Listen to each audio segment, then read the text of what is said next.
Hello दोस्तों, हम लेकर आ रहे हैं एलपी टेक्नीशियन के प्रीवियस ईयर क्वेश्चन का फुल एनालिसिस जो 9 अगस्त 2018 को सेकेंड शिफ्ट में हुआ था। तो चलो हम देखते हैं इसका पहला क्वेश्चन। यदि शामिल हो तो और अधिक विविधता उत्पन्न हो जाती है। क्वेश्चन यदि शामिल हो तो और अधिक विविधता उत्पन्न हो जाती है। इसका राइट आंसर हो जाएगा लैंगिक प्रजनन। दूसरा क्वेश्चन, निम्नलिखित में से कौन बढ़ते भ्रूण पोषण के लिए कार्य करता है। इसका राइट आंसर हो जाएगा एंडोस्पर्म।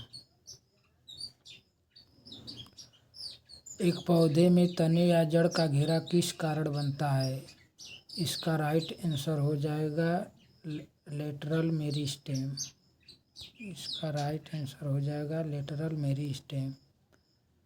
यदि क्रिप्टॉन के परमाणु संख्या 36 है तो उसके इलेक्ट्रॉनिक्स विन्यास होगा।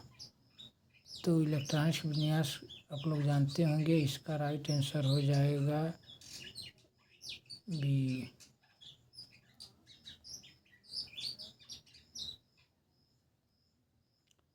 अगला क्वेश्चन देखते हैं। 2 किलो द्रव्यमान वाली एक वस्तु को ऊपर की ओर 20 मीटर प्रति सेकंड के वेग से फेंका जाता है तो 2 सेकंड बाद उसकी गतिज ऊर्जा कितनी होगी। तो यहाँ से हमको 2 फार्मूला लगाना पड़ेगा। तो चलो देखते हैं। पहला फार्मूला हो जाएगा V equal to U minus GT। U का मान दे दिया है 20 मीटर पर सेकेंड। यहाँ से U का मान हो जाएगा 0 जो कि प्रारंभिक वेग है। G का मान हो जाएगा 10 इंटू T का मान हो जाएगा 2। यहाँ से आ जाएगा हमारा 0। इसलिए गतिज ऊर्जा के इक्वल टू होता है ½ mv²। तो यहाँ से V का मान 0 है तो यहाँ से काइनेटिक एनर्जी इसकी हो जाएगी 0। तो इसका राइट आंसर हो जाएगा A। अगला क्वेश्चन देखते हैं। एक कंडक्टर का प्रतिरोध किसके व्युत्क्रमानुपाती होता है। इसका राइट आंसर हो जाएगा D। कंडक्टर यानी का प्रतिरोध होता है R equal to sigma L/A। चलो ऐसा करते हैं कि समझ में आ गया होगा। अगला क्वेश्चन देखते हैं। धातु अम्लों के साथ अपक्रिया द्वारा उत्पन्न करती है। इसका राइट आंसर हो जाएगा सी लवण और हाइड्रोजन। जब धातु अम्ल के साथ क्रिया करती है तो लवण हाइड्रोजन देती है। जब अम्ल और बेस साथ में क्रिया करते हैं तो लवण और जल देते हैं। ठीक। इसका अगला क्वेश्चन, सेल्सियस से केल्विन तापमान पर बदलने के लिए आपको क्या करना होगा। तो इसका राइट आंसर हो जाएगा 273 जोड़ना होगा। जब हम सेल्सियस से केल्विन में बदलते हैं तो 273 जोड़ते हैं और केल्विन से जब सेल्सियस में बदलते हैं तो 273 घटाते हैं। चलिए अगला क्वेश्चन देखते हैं। निम्नलिखित में से किसने रसायन संयोजन के 2 महत्वपूर्ण नियमों की व्याख्या करके नींव रखी थी। इसका राइट आंसर हो जाएगा एंटोनियो लेवेजियर। चलिए अगला क्वेश्चन देखते हैं। निम्नलिखित कौन सी धातु केरोसिन तेल में संग्रहित की जाती है। इसका आंसर तो सभी लोगों को मालूम होगा। इसका आंसर हो जाएगा बी सोडियम। खाद्य पदार्थों में दुर्गंध आने का मुख्य कारण वसा और तेलों का ऑक्सीकरण होता है। तो इसका राइट आंसर हो जाएगा ए। इसका राइट आंसर हो जाएगा ए। खाद्य पदार्थों में दुर्गंध जो आती है वह तेल और वसा के ऑक्सीकरण के कारण आती है। अगला क्वेश्चन देखते हैं। निम्नलिखित में से कौन सी गैस बायोगैस संयंत्र में उत्पन्न होती है। तो इसका राइट आंसर हो जाएगा carbon monoxide. Answer number A. चलिए अगला क्वेश्चन देखते हैं। 5 मीटर प्रति सेकंड गति से गतिशील 22 किलोग्राम वजन वाली वस्तु की गतिज ऊर्जा कितनी होगी। तो यहाँ से हम लोग इस क्वेश्चन को देख लेते हैं। तो गतिज ऊर्जा का जो फार्मूला होता है K इक्वल टू ½ mv² होता है।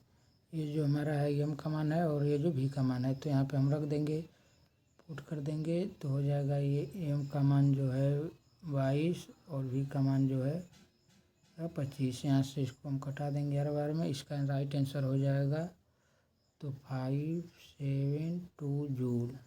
तो इसका राइट आंसर हो जाएगा ए। चलिए अगला क्वेश्चन देखते हैं। तो ए बी सी ऑर्डोबेनेट ट्राइड के रूप में व्यवस्थित है। यदि एक परमाणु द्रव्यमान सी 7 और सी का 39 है तो बी का परमाणु द्रव्यमान कितना होगा। तो चलिए इस क्वेश्चन को देख लेते हैं। तो न्यूलैंड का जो ऑर्डोबेनेट का ट्रिक नियम था और जो था कि पहले और तीसरे के भार का औसत होता था। तो इसी फार्मूला पर हम लोग रख कर लगाते हैं। तो चलिए तो हो जाएगा हमारा बी का जो परमाणु द्रव्यमान हो जाएगा 7 to 39/2।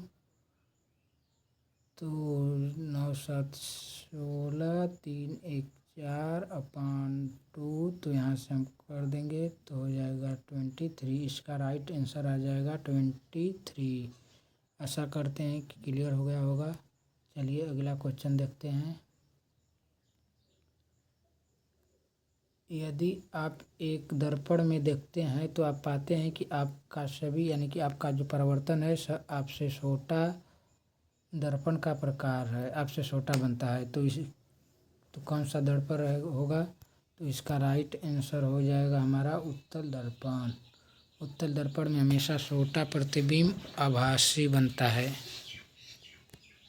चलिए तो अगला क्वेश्चन देखते हैं। क्लोरीन गैस का निर्माण निम्नलिखित में से किसके रूप में किया जाता है। तो इसका राइट आंसर हो जाएगा ब्लीचिंग पाउडर के निर्माण में क्लोरीन गैस का प्रयोग किया जाता है। अंडा अंडाशय से कोख में किसके माध्यम से लाया जाता है। तो इसका राइट आंसर हो जाएगा डिंब वाहिनी। चलिए अगला क्वेश्चन देखते हैं। निम्नलिखित में से कौन से पौधे के ऊतक कोशिका विभाजन में सक्षम है। तो इसका राइट आंसर हो जाएगा विभिन्न द्योतक।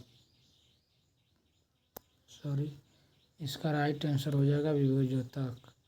चलिए अगला क्वेश्चन देखते हैं। गतिशील जीवाणु कोशिका को क्या कहा जाता है।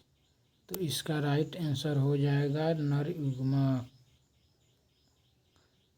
आशा करते हैं कि आपको सब क्लियर हो गया होगा। इसलिए चैनल को सब्सक्राइब लाइक और शेयर ज़रूर करें, क्योंकि मैं इसी तरह का वीडियो लाता रहता हूँ। देखने के लिए धन्यवाद।